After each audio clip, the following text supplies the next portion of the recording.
শিক্ষার্থীরা, আমার ঘরে আমার স্কুলের আজকের ক্লাসে তোমাদের সবাইকে স্বাগতম। আজকে আমরা তোমাদের অর্থনীতি বইয়ের পঞ্চম অধ্যায় বাজার তথা মার্কেট এই চ্যাপ্টার নিয়ে আলোচনা করব। আজকে আমরা কি শিখব?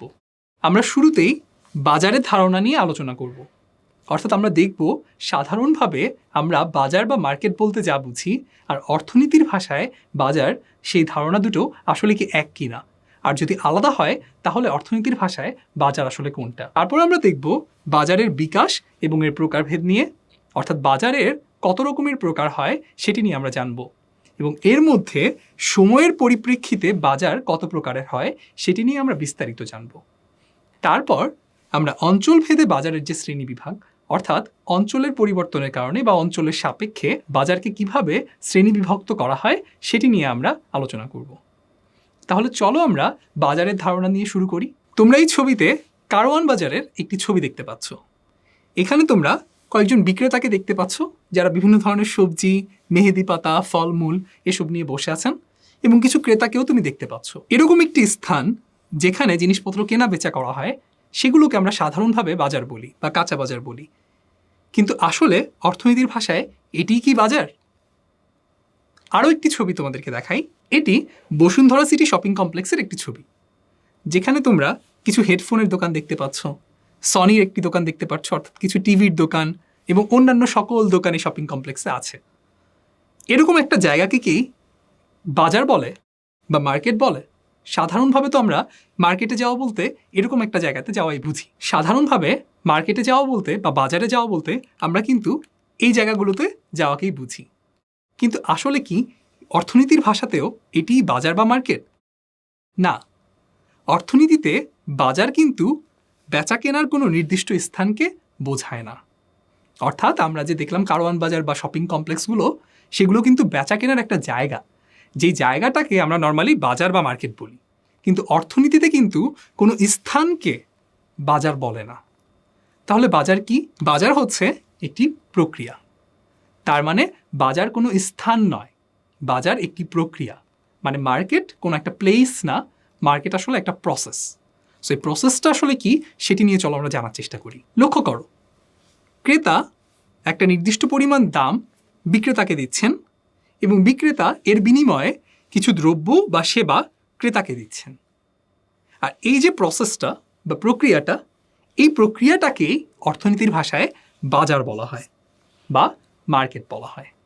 তাহলে বাজারের আনুষ্ঠানিক সংজ্ঞা কি বলা যায়? যে প্রক্রিয়ায় বিভিন্নভাবে ক্রেতা বিক্রেতার মধ্যে দ্রব্য বা সেবা বেচাকেনা হয়ে থাকে তাকেই বাজার বলে। লক্ষ্য করো বিভিন্নভাবে কথাটি, যেমন অনলাইনে বেচাকেনা। তুমি কোনো নির্দিষ্ট স্থানে না গিয়ে, অর্থাৎ কোনো মার্কেট বা বাজার বলতে আমরা যেটা বুঝি, সেখানে না গিয়েও কিন্তু তুমি কেনাকাটা করতে পারো, এবং এই যে কেনাকাটাটা হচ্ছে অনলাইনে, সেটিকেও কিন্তু আমরা অর্থনীতির ভাষায় বাজার বলবো। কিংবা ধরো টেলিফোনে বেচাকেনা। তুমি ফেসবুকে কোনো একটা কিছুর অ্যাড দেখে ফোন করে বললে যে তোমার বাসায় সেটি ডেলিভারি দিয়ে যেতে, এবং এই যে বেচাকেনাটি তুমি ফোনের মাধ্যমে করলে, সেটিতে কিন্তু তোমাদের কোনো বাজারে বা মার্কেটে যাওয়া লাগলো না। কিন্তু এই প্রসেসটিকে কিন্তু বা এই প্রক্রিয়াটাকেও কিন্তু অর্থনীতির ভাষায় বাজার বা মার্কেট বলা হবে। চলো বাজারের ধারণাটা আরেকটু স্পষ্টভাবে বোঝার জন্য আমরা দেখি বাজারে ঠিক কী ঘটে। দেখো, ক্রেতা বিক্রেতার মধ্যে দর কষাকষির মাধ্যমে একটি দাম ঠিক হয়। অর্থাৎ তুমি ধরো 1 কেজি আপেল কিনতে গিয়েছো, তুমি আপেলের একটা নির্দিষ্ট দাম দিতে চাচ্ছ, যার বেশি তুমি দিতে চাও না, আবার বিক্রেতা একটা নির্দিষ্ট দামের কমে তোমাকে আপেলটা দিতে রাজি না। এর মাঝামাঝি দর কষাকষি করে তোমরা একটা সিদ্ধান্তে পৌঁছাবে এবং ওই দামে বিনিময় করবার জন্য সিদ্ধান্ত নেবে। এই যে দামটা ঠিক হয়, এই দামটা আসলে কিভাবে ঠিক হয়? চাহিদা এবং যোগান শক্তির মাধ্যমে।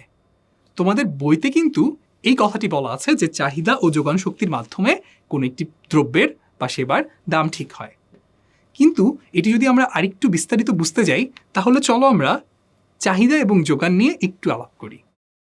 তোমরা এই বইতেই আরও আগের অধ্যায়গুলোতে কিন্তু এই ব্যাপারটি নিয়ে আরেকটু বিস্তারিতভাবে পড়েছো। তোমাকে আমি আবার সেই পাঠগুলো একটু মনে করিয়ে দিচ্ছি, যেন তোমরা এই দাম কিভাবে ঠিক হয় সেটি একটু স্পষ্টভাবে বুঝতে পারো। দেখো, ক্রেতার পক্ষ থেকে থাকে হচ্ছে চাহিদা, যেটিকে তোমরা তৃতীয় অধ্যায়ে দেখেছো আমরা ডিমান্ড কার্ভ বা চাহিদার যে রেখা সেই রেখা দিয়ে প্রকাশ করি। অর্থাৎ তোমরা এখানে ওয়াই এক্সিসে রাখো হচ্ছে দামকে, আর এক্স এক্সিসে রাখো হচ্ছে চাহিদার পরিমাণকে।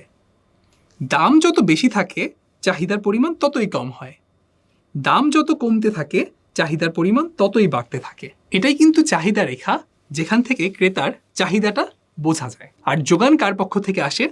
যোগান আসে বিক্রেতার পক্ষ থেকে। আর বিক্রেতার যোগানকে আমরা যদি যোগান রেখায় দেখাতে যাই, তখন কিন্তু আমরা দেখতে পাই দাম যত বাড়ছে যোগান ততই বাড়ছে। অর্থাৎ তুমি যত বেশি টাকা দিতে রাজি হবে, অর্থাৎ দাম যত বেশি সেট হবে, ততই কিন্তু যিনি বিক্রেতা তিনি আরও বেশি পরিমাণ বিক্রি করতে আগ্রহী হবেন। আবার ঠিক একইভাবে দাম যত বেশি হবে ততই কিন্তু ক্রেতা কম কিনতে চাইবেন। এই ব্যাপারটি কিন্তু এই দুইটি রেখাচিত্রের মাধ্যমে বোঝানো ট্রাই করা হয়েছে। তাহলে আমরা বলছিলাম দাম ঠিক হয় চাহিদা এবং যোগান শক্তির মাধ্যমে। চাহিদা শক্তিকে আমরা দেখছি চাহিদা রেখার মধ্য দিয়ে, আর যোগান শক্তিকে আমরা দেখছি যোগান রেখার মধ্য দিয়ে। তাহলে দামটা কিভাবে নির্ধারিত হবে? আমরা জানি দাম নির্ধারিত হয় হচ্ছে যখন আমরা চাহিদা রেখা এবং যোগান রেখাকে একসাথে করে দিই। এই দুটো রেখা যেখানে নিজেদেরকে খণ্ডিত করে সেই পয়েন্টটিতে কিন্তু, অর্থাৎ ততটুকু পরিমাণ দামে ততটুকু পরিমাণ আমরা কেনাবেচা করব বলেই ঠিক হয়, বা উৎপাদন করব বলেই ঠিক হয়। অতএব আমরা কিন্তু তৃতীয় অধ্যায়ে দেখে এসেছিলাম যে কিভাবে দাম নির্ধারিত হয় চাহিদা এবং যোগানের মাধ্যমে। সেই কথাটি কিন্তু এখানে আবার বলা হয়েছে। তাহলে আমরা এতক্ষণ যা দেখলাম তা যদি ছোট্ট করে বলি, ক্রেতা ও বিক্রেতার মধ্যে চাহিদা ও যোগানের ভিত্তিতে দর কষাকষির মাধ্যমে দ্রব্যের দাম নির্ধারিত হয়। আর এটিকে কি বলে?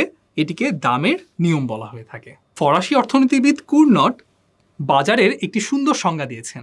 সেটি অনেকটা এরকম: অর্থনীতিবিদগণ বাজার শব্দ দ্বারা দ্রব্য সামগ্রিক ক্রয় বিক্রয়ের কোনো বিশেষ স্থানকে বোঝাননি, যেটি আমরা শুরুতে বলছিলাম, বরং যে কোনো অঞ্চলের সমগ্রটিকে বোঝায়, যেখানে ক্রেতা ও বিক্রেতার অবাধ সংযোগের মাধ্যমে দ্রব্যের দাম সহজে এবং দ্রুততার সাথে সমান হওয়ার প্রবণতা দেখা যায়। অর্থাৎ ক্রেতা ও বিক্রেতা অবাধভাবে নিজেদের সাথে সংযোগ স্থাপন করতে পারে এবং এর মাধ্যমে দ্রব্যের কোন দামে আসলে ক্রেতা কিনবে এবং বিক্রেতা বিক্রি করবে সেটি খুব দ্রুত নির্ধারিত হয়। এরকম একটা ব্যাপারকেই বা এরকম একটা প্রক্রিয়াকেই আসলে বাজার বলে। তাহলে সহজ কথা যদি তুমি চিন্তা করো, যেখানে পণ্যের দাম নির্ধারিত হয়, যেই দামে পণ্যটি বিক্রি হবে বা কেনা হবে, সেই প্রক্রিয়াটিকেই আসলে বাজার বলে। উদাহরণ হিসেবে তুমি যদি চালের বাজারকে দেখো, একটি পণ্য চাল, সেটির বাজার কিন্তু পুরো দেশব্যাপী হতে পারে কিংবা পুরো শহরব্যাপী হতে পারে। যেমন ধরো ঢাকায় খিলগাঁওতে যদি তুমি নাজিরশাইল চাল 50 টাকায় কেনো, তেজগাঁওতে যদি কেউ একজন সেটি 60 টাকা চায়, তুমি কিন্তু সেটি সেই দামে কিনবে না। এবং সে কারণেই কিন্তু এই পুরো চালের বাজারে একটি নির্দিষ্ট ধরনের দাম তুমি দেখবে যে বর্তমান থাকছে। এবং এই যে দামটি নির্ধারিত হচ্ছে সেটি কিন্তু আসলে কতজন মানুষ কি পরিমাণ চাল কিনতে চাইছে আর বিক্রেতারা কত দামে সেটা বিক্রি করতে চাইছে, সেটার মধ্যে একটা দর কষাকষি হওয়ার পর এক পর্যায়ে গিয়ে সেই 50 টাকায় নির্ধারিত হয়েছে। এবং চালের এই যে বিক্রি এবং হচ্ছে ক্রয়, এই পুরো ব্যাপারটি যে প্রক্রিয়ার মধ্য দিয়ে ঘটছে সেটিকেই আমরা বলি চালের বাজার। তেমনি একইভাবে অন্যান্য সকল পণ্যেরও একটি একটি করে বাজার থাকে। এই বাজার কিন্তু অনেক রকমের হয়ে থাকে। যেমন ধরো চালের বাজার, কিংবা পাটের বাজার, অর্থাৎ যেই বাজারে পাট বিক্রি হয়, কিংবা ধরো ডিমের বাজার, যেই বাজারে ডিম বিক্রি হয়। এবং সেটি কিন্তু ডিমের একটি দোকান নয়, বরং ধরো পুরো ঢাকা শহরে যত ডিম বিক্রি হচ্ছে সেটির যে প্রক্রিয়া, সেটিকে তুমি ঢাকা শহরের জন্য ডিমের বাজার বলবে। আরও একটি ধরনের বাজার আছে, যেমন ধরো শ্রমের বাজার। শ্রমের বাজার আবার কিভাবে হয়? শ্রমের বাজারও হয় কারণ ধরো একটা নির্দিষ্ট সংখ্যক শ্রমিকরা ধরো গার্মেন্টসে তারা শ্রম দিতে রাজি, অর্থাৎ তাদের কাছে পণ্যটি কিন্তু হচ্ছে শ্রম, তারা সেই শ্রমটিকেই বিক্রি করতে চাচ্ছে। এবং শ্রমটি বিক্রি করবার জন্য তাদের ক্ষেত্রে ক্রেতাকে যারা তাদেরকে নিয়োগ করছে, অর্থাৎ সেক্ষেত্রেও কত টাকায় আসলে শ্রম বিক্রি করবে সেই শ্রমিক আর কত টাকায় সেই মালিকরা সেই শ্রম কিনবে, সেটি নিয়েও কিন্তু একটি দর কষাকষি হয়। এবং সেই বাজারটিকে তুমি শ্রমের বাজার বলতে পারো। লক্ষ্য করলে দেখবে ক্রেতা যখন দাম দিচ্ছে বিক্রেতার কাছ থেকে শুধু দ্রব্য ছাড়াও সেবাও কিন্তু সে কিনছে। যেমন ধরো তুমি চিকিৎসা সেবা নিচ্ছ, চিকিৎসা সেবা নিতে তুমি যখন একজন ডাক্তারের কাছে যাও, সেই ডাক্তারদের এই চিকিৎসা সেবারই কিন্তু একটি বাজার আছে। যে চিকিৎসা নেয়ার জন্য তুমি আসলে কত টাকা দিয়ে সেই সেবাটি নিতে রাজি, আর তিনি আসলে ঠিক সর্বনিম্ন কত টাকায় তোমাকে সেই সেবাটি দিতে রাজি। অর্থাৎ সেটিকে তুমি চিকিৎসা সেবার একটি বাজার বলতে পারো। এরকমভাবে প্রতিটি সেবা খাতে দেখা যাচ্ছে বাজার থাকে, এবং এই সব ধরনের দ্রব্য এবং সেবা ক্রেতা এবং বিক্রেতা দর কষাকষি করে দাম নির্ধারণ করে যে কিনছে, এই প্রক্রিয়াটি আসলে বাজার বা মার্কেট। তাহলে আমরা দেখতে পাচ্ছি বাজারের যে ধারণা আমরা বুঝতে পারলাম, সেখানে মৌলিক বিষয় আছে আসলে চারটা। প্রথমত চাহিদা, যেটা ক্রেতার পক্ষ থেকে আসে। দ্বিতীয়ত হচ্ছে যোগান, যেটি আসে বিক্রেতার পক্ষ থেকে। তারপর আছে হচ্ছে সময়। এই সময়ের ব্যাপারটি কিভাবে আসে সেটি আমরা আরেকটু পর বিস্তারিত আলোচনা করব। আর সবার শেষে আসে দাম, অর্থাৎ যে দামটি নির্ধারিত হয়, যেটির মাধ্যমে এই পণ্য বা সেবাটি ক্রয় বা বিক্রয় হয়ে থাকে। তাহলে আমরা যদি আরেকবার সাম আপ করি, বাজার ব্যবস্থা আমরা কাকে বলছি? বাজার ব্যবস্থায় একটি সময়ে বিভিন্ন মাধ্যমে ক্রেতা ও বিক্রেতা দর কষাকষি করে দ্রব্য বা সেবার দাম নির্ধারণ করে বেচাকেনা করে। আর এই ধারণার প্রেক্ষিতে বিভিন্ন অবস্থার কারণে বিভিন্ন ধরনের বাজার ব্যবস্থার উৎপত্তি হয়েছে। এবার আমরা দেখব বাজার আসলে কত রকমভাবে বিকশিত হয়ে থাকে এবং তার প্রকারভেদ কি কি। বিকশিত বাজার, অর্থাৎ যেই বাজারের বিকাশ ঘটেছে, সেটি মূলত তিন ধরনের হয়ে থাকে। অর্থাৎ তিনটি দিক থেকে এটিকে শ্রেণীবিভক্ত করা যায়। একটি হচ্ছে সময়ের প্রেক্ষিতে, আরেকটি হচ্ছে অঞ্চলের প্রেক্ষিতে, আর শেষ আরেকটি হচ্ছে প্রতিযোগিতার ভিত্তিতে। এই তিন রকমভাবে তুমি আসলে সব রকম বাজারকে শ্রেণীবিভক্ত করতে পারো। এর মধ্যে সময়ের পরিপ্রেক্ষিতে বাজারকে আমরা তিন ভাগে ভাগ করি, পরিধি বা অঞ্চলের ভিত্তিতে করি তিন ভাগে, আর প্রতিযোগিতার ভিত্তিতে আরও বেশ কয়েক ভাগে। আজকে আমরা তোমাদেরকে সময়ের প্রেক্ষিতে এবং পরিধি বা অঞ্চলের প্রেক্ষিতে বাজারকে কিভাবে বিভক্ত করা হয় সেটি নিয়ে বোঝাবো। আর পরের ক্লাসে আমরা এই পরের অংশ নিয়ে আলোচনা করব। তাহলে চলো দেখা যাক সময়ের প্রেক্ষিতে বাজার কয় রকমের। সময়ের প্রেক্ষিতে বাজার তিন ধরনের। প্রথমত অতি স্বল্পকালীন বাজার, দ্বিতীয়ত স্বল্পকালীন বাজার, এবং তৃতীয়ত দীর্ঘকালীন বাজার। এই প্রত্যেক রকমের বাজার সম্পর্কে চলো আমরা জেনে আসি। প্রথমে আসি অতি স্বল্পকালীন বাজারে, যেখানে নির্দিষ্ট সময়ে বাজারে দ্রব্যের যোগান স্থির থাকে, সেটিকে আমরা অতি স্বল্পকালীন বাজার বলি। কারণ হচ্ছে খুব অল্প সময়ের জন্য যদি ওই বাজারটি স্থায়ী হয়, অর্থাৎ ওই কেনা বেচার যে প্রক্রিয়াটি সেটি যদি খুব অল্প সময় স্থায়ী হয়, তাহলে কিন্তু যদি তুমি চাহিদা বাড়াও, নতুন যোগান নিয়ে আসা সম্ভব হয় না। সেই কথাটি এখানে লেখা হচ্ছে যে অতি অল্প সময়ে উৎপাদন বৃদ্ধি কিন্তু সম্ভব হয় না। মনে করো, যেমন উদাহরণ সকালের কাঁচা বাজার। কাঁচা বাজারে আজকে দেখা গেল যে ফুলকপির চাহিদা অনেক বেশি, সবাই ফুলকপি কিনতে চাইছে, কিন্তু চাইলেই কি ক্রেতারা এখনই ফুলকপি উৎপাদন করে এসে বিক্রি করতে পারবে? পারবে না। সো এই অল্প সময়ের মধ্যে যেহেতু উৎপাদন করা সম্ভব হয় না, সেই কারণে চাহিদার পরিবর্তনের পরও যোগান অর্থাৎ সাপ্লাই কিন্তু অপরিবর্তিত থাকে। এই কারণে অতি স্বল্পকালীন বাজারকে বলা হয়ে থাকে এই সময় যোগান সবসময় স্থির বা নির্দিষ্ট। এরপর আমরা দেখি স্বল্পকালীন বাজার, যেখানে আমরা ডিমান্ড বা চাহিদার পরিবর্তনের ফলে সাপ্লাই বা যোগানকে খানিকটা সাড়া দিতে দেখি। অর্থাৎ তখন বিক্রেতারা চাইলে কিছুটা পরিবর্তন যোগানে আনতে পারে। অতি স্বল্পকালীন বাজারে আমরা দেখেছিলাম যে একদিন বা অল্প কিছু সময়ের মধ্যেই আসলে বাজারটা শেষ হয়ে যাচ্ছে। কিন্তু বাজারের প্রক্রিয়াটি যদি আরেকটু দীর্ঘস্থায়ী হয়, ধরো কয়েক মাস, তখন যেটি ঘটবে, যেই ফার্মটি উৎপাদন করছে তারা আগের মতোই আয়তনের মধ্যে থাকবে। এমন না যে তারা নতুন অনেক মেশিন অনেক কিছু কিনে ফেলতে পারবে, কিন্তু আগের আয়তনের মধ্যে থেকেই তাদের যে পরিবর্তনশীল উপকরণগুলো আছে, অর্থাৎ যেই উপকরণগুলো দিয়ে তারা তাদের প্রোডাক্টটি বা পণ্যটি তৈরি করে, সেটি পরিবর্তনের মাধ্যমে তাদের সাপ্লাই বা যোগানে কিছুটা পরিবর্তন আনতে পারবে। উদাহরণ দিলে বুঝতে পারবে। ধরো প্যাকেটজাত বিস্কিটের বাজার।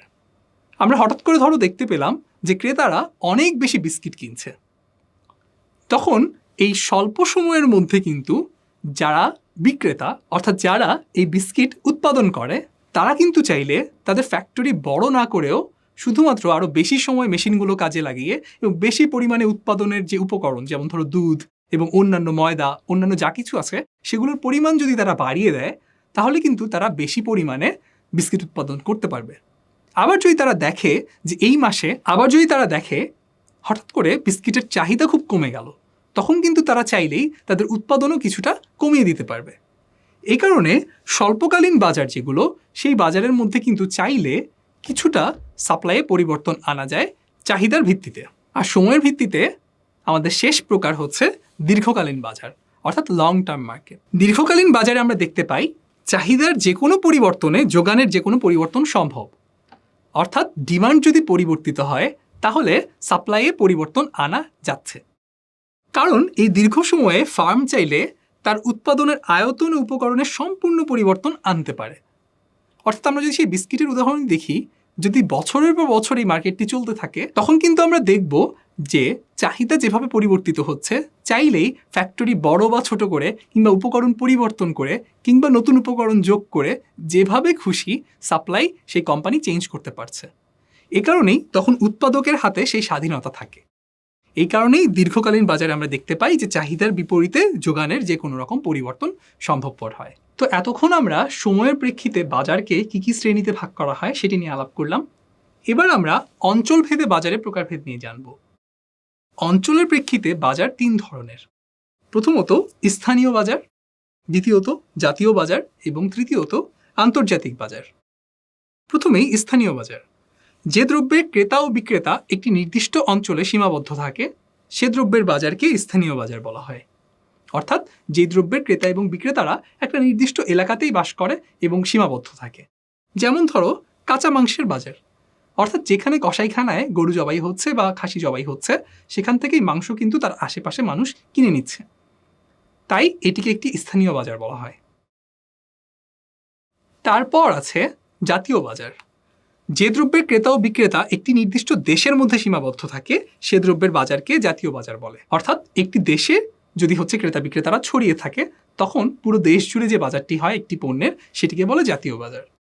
যেমন চালের বাজার, বাংলাদেশে যেখানে চাল উৎপাদন হচ্ছে সেখান থেকে কিন্তু সারা দেশেই চাল ছড়িয়ে যাচ্ছে, তাই এটি একটি জাতীয় বাজার।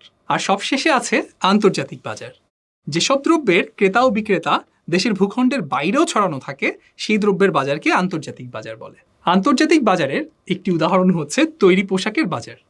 যেমন ধরো বাংলাদেশের গার্মেন্টসগুলোতে যে তৈরি পোশাক উৎপাদিত হয় সেগুলো কিন্তু সারা পৃথিবীতে ছড়িয়ে যায় এবং সেগুলোর বিক্রেতা সারা পৃথিবী জুড়ে থাকে।